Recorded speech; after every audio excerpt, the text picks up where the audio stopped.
La dejaron atada al frío con una palabra grabada en la piel: basura. Joshua Blake, un comerciante sin alma, vino a reclamarla como si fuera suya, armado con papeles y desprecio. Pero Tajané, un guerrero silencioso, se interpuso, y no estaba solo. Solo escuchen cómo esta historia dio un giro inesperado, y por qué, al final, fue la dignidad quien habló más fuerte que las armas. Tajané caminaba con paso sereno, acostumbrado a las largas distancias y al silencio de la tierra. Había nacido en libertad, entre búfalos y fuegos ancestrales, pero ya no quedaban ni manadas ni danzas. La mayoría de su gente había sido empujada a reservas o al olvido.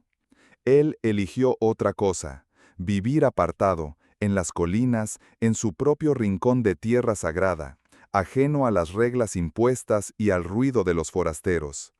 Aquella mañana de cielo turbio y brisa helada, salió a buscar corteza seca y ramas largas para reparar el techo de su choza antes de que regresaran las tormentas.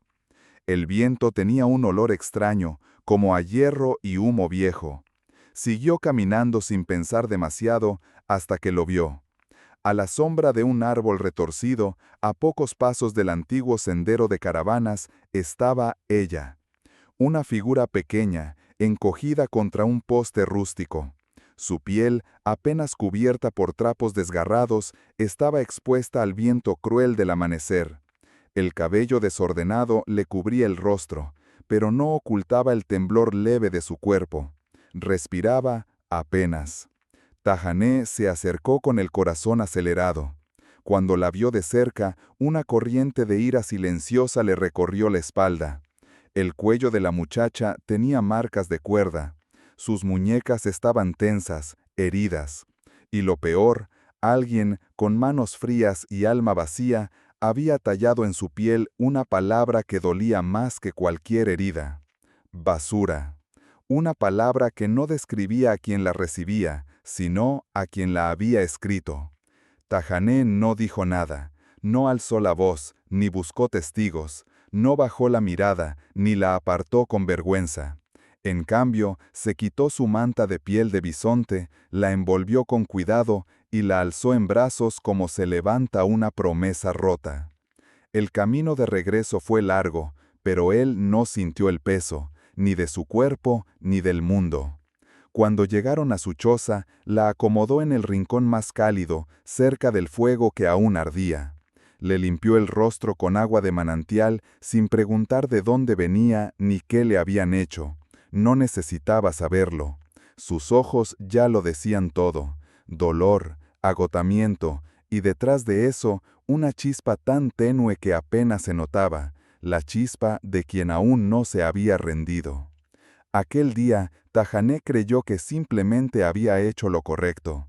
No sabía que, al recoger a esa muchacha marcada por la injusticia, acababa de encender el único fuego que lo salvaría a él también. Los primeros días pasaron como un invierno interminable dentro de la choza. La joven no decía una palabra. Dormía a ratos, agitadamente. Apenas comía. Su cuerpo, delgado y marcado, se estremecía incluso cuando el fuego estaba encendido. Pero lo que más llamaba la atención no eran sus heridas físicas, sino ese silencio denso que habitaba en ella, como si cada palabra fuera un recuerdo que aún dolía demasiado para pronunciarse. Tajané no forzaba nada.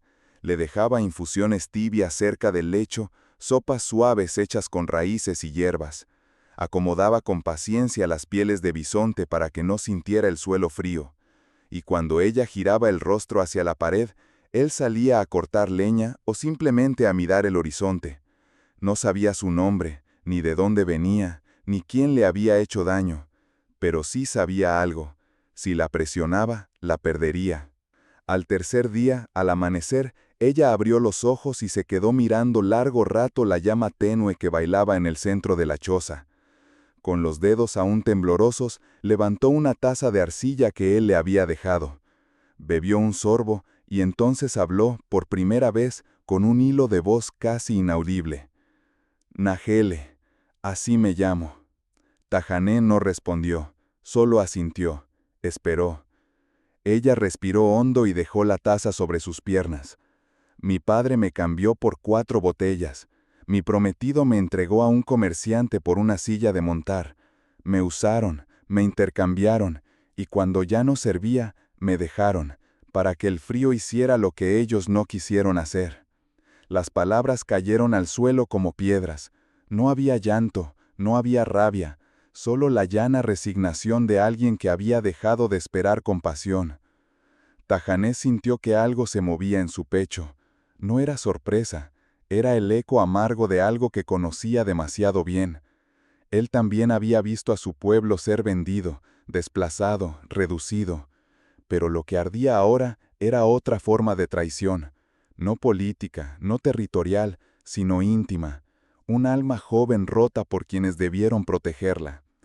Esa noche, como las siguientes, Nahele se agitó en su lecho, murmuraba palabras sueltas entre sueños, a veces con lágrimas, y aunque Tajané no se acercaba, cada vez que la oía temblar, reavivaba el fuego. Le dejaba agua tibia al alcance, acercaba más las pieles y se sentaba afuera, bajo las estrellas, esperando que la oscuridad pasara. Nunca la interrogó, nunca la miró con lástima. Su silencio era su modo de decirle, no te juzgo, no te debo nada, pero no estás sola. Sabía que algunas heridas no las cura el tiempo, ni el fuego, ni la distancia, solo la dignidad. Y esa dignidad no se entrega, se reconstruye, gesto a gesto, noche a noche. Y así, en aquel refugio perdido entre las colinas, 2 soledades comenzaron a reconocerse sin palabras. La primavera llegó como una bendición suave, casi tímida, sobre las tierras agrietadas. Las nieves se retiraban despacio, dejando que la hierba joven se abriera paso entre los surcos del invierno. Las aves volvían a cantar, y el río cercano, que durante meses había dormido bajo el hielo, comenzó a correr otra vez. Tajané sintió el cambio no en la tierra, sino en los pasos de Nahele. Ya no caminaba encorvada, ni evitaba los espacios abiertos. Sus pies la llevaban cada mañana un poco más lejos del lecho. A veces salía sola a buscar agua, otras regresaba con ramas secas, flores silvestres o raíces medicinales. Empezaba a habitar, no solo sobrevivir. Fue entonces cuando Tajané decidió construir una segunda choza junto a la suya. No era por alejarla ni por marcar distancias, era, en su forma silenciosa de cuidar, una manera de ofrecerle libertad, un espacio que fuera suyo, propio, seguro. La levantaba sin decir nada, con las manos firmes y los gestos lentos. Cada rama, cada cuerda, cada piel colocada hablaban por él. No se trataba de levantar paredes, sino de ofrecer abrigo sin condiciones. Nahele lo observaba desde la distancia, con una mezcla de sorpresa y duda. No entendía por qué aquel hombre, tan serio, tan contenido, hacía tanto por alguien que, hasta hacía poco, no sabía si volvería a hablar. Una tarde, mientras él recogía piedras para reforzar la entrada, ella se acercó, con las manos ocupadas en cortar unas raíces de malvavisco. Se detuvo frente a él y, con voz tranquila pero firme, dijo: «No me salvaste cuando me encontraste tirada. Me salvaste cuando no me miraste con lástima». Tajané levantó la vista. Sus ojos se encontraron en silencio.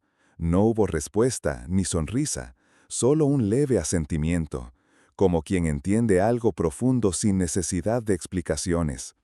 A partir de ese día todo cambió entre ellos, aunque no de forma evidente. Compartían los días como compañeros. Ella cocinaba con lo poco que conseguían, experimentando con semillas secas, hierbas y pescado. Remendaba ropa, tejía bolsas nuevas, ordenaba la choza con cuidado. Él salía temprano, cazaba con prudencia, traía leña, tallaba utensilios y un día comenzó a esculpir un pequeño colgante de hueso en forma de hoja. No se hablaban mucho, pero los gestos eran más elocuentes que cualquier conversación. Él le dejaba frutos silvestres junto al fuego. Ella colocaba una piedra caliente en su lecho antes de que él regresara por la noche. Entre ellos no había promesas ni anhelos dichos. Lo que crecía era más sutil. Era la certeza de no tener que fingir, de no ser usados, de ser vistos no por lo que habían sufrido, sino por lo que aún podían llegar a ser. El fuego que compartían ya no era solo físico, era un calor distinto, una necesidad callada de no estar solos, de reconstruirse mutuamente, de comenzar desde las ruinas algo que, aunque frágil, tenía raíz. Nahele volvió a sonreír, no de golpe, no a carcajadas, pero sí con esa delicadeza que solo tienen las flores que crecen después del invierno. Y Tahané, sin darse cuenta, comenzó a mirar el mundo no con rabia, sino con la calma de quien al fin empieza a encontrar sentido entre las cenizas. Los días transcurrían con calma. El viento traía perfume de pinos jóvenes, los pájaros cantaban en los matorrales, y los cielos se abrían como un techo limpio sobre la tierra. Nahele ya no temía las noches, y Tahané, aunque no lo decía, dormía con el corazón más liviano. Pero la paz, como todo lo verdadero, es frágil. Una tarde, cuando el sol comenzaba a esconderse detrás de las colinas, un sonido extraño rompió el equilibrio, el relincho de un caballo que no pertenecía a la zona. Tahané lo oyó primero. Salió de la choza y entrecerró los ojos. Sabía leer el viento, y ese viento traía visita no deseada. Desde el sendero polvoriento del sur apareció Joshua Blake, montado en un caballo negro, vestido con chaqueta larga, botas relucientes y una sonrisa torcida como su alma. Era un comerciante conocido en los pueblos de frontera, hombre de tratos turbios, pasado militar y ojos que no conocían la palabra remordimiento. En la mano sostenía unos papeles sucios, doblados y con sellos viejos. Detuvo su caballo a pocos metros de la cabaña, descendió con arrogancia, sacudiéndose el polvo. «Vengo por lo mío», dijo en voz alta, señalando sin pudor hacia Nahele, que en ese momento salía con un cuenco de agua entre las manos. «Tengo el documento firmado por su padre, se hizo el pago, 4 botellas y una silla, es legal». Tahané no se movió al principio, la dejó a ella entrar sin una palabra, y luego caminó hasta colocarse entre el hombre y la entrada de su hogar. Miró los papeles sin tocarlos. «Aquí no hay propiedad, aquí solo hay personas, y ella no irá contigo». Joshua soltó una carcajada seca, burlona. Sus ojos recorrieron a Tahané de arriba a abajo. ¿Un salvaje me va a dar lecciones de ley? Metió la mano bajo la chaqueta y sacó un revólver brillante que comenzó a girar lentamente entre los dedos, como si pesara menos que una amenaza. Pero antes de que pudiera alzar el arma, algo cambió en el aire. Desde las colinas cercanas comenzaron a bajar figuras, primero 2, luego 5, luego más, mujeres con niños en brazos, hombres ancianos con bastones, jóvenes con arcos cruzados en la espalda. Todos caminaban en silencio, pero con los ojos firmes. No gritaban, no llevaban escudos, pero traían consigo algo más poderoso: respeto. Eran comanches como Tahané, también navajos, también kiowas. Todos ellos en algún momento habían recibido ayuda silenciosa del viejo guerrero. Un trozo de carne en invierno, una medicina en tiempos de fiebre, un refugio cuando nadie más los quería. Y ahora estaban allí, sin que él los llamara, como si la tierra misma hubiera advertido del peligro.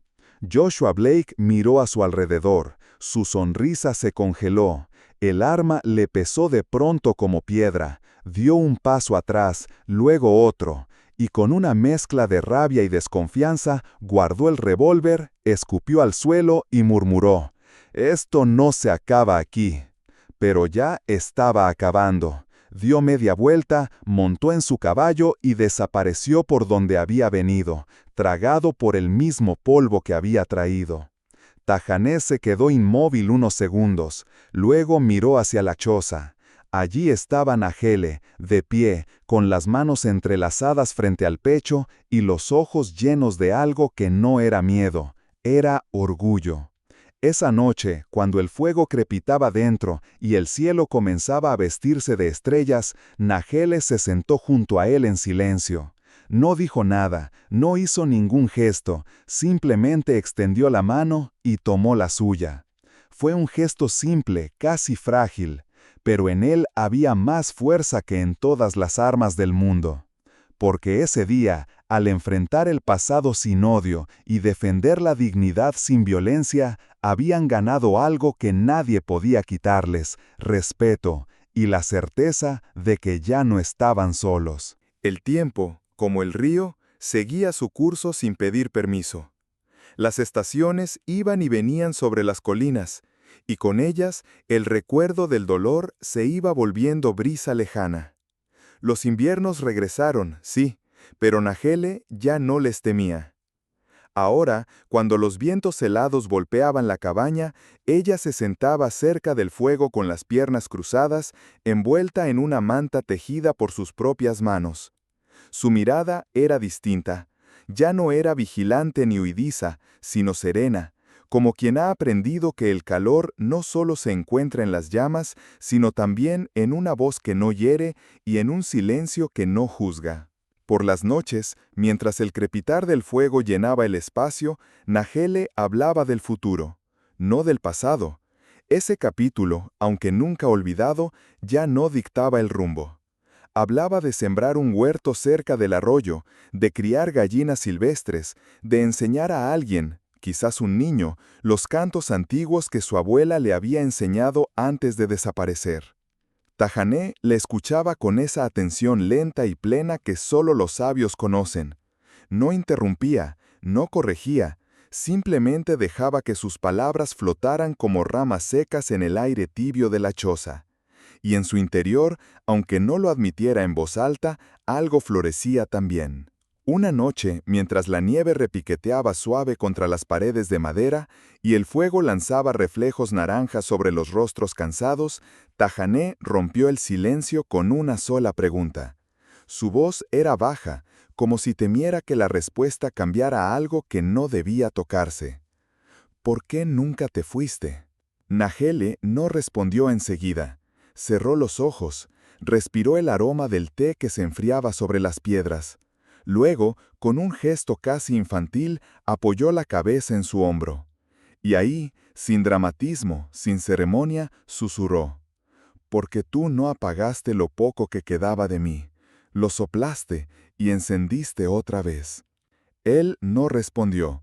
No hacía falta, pero por primera vez en años sus labios dibujaron una sonrisa pequeña, casi imperceptible, como un suspiro que encuentra paz.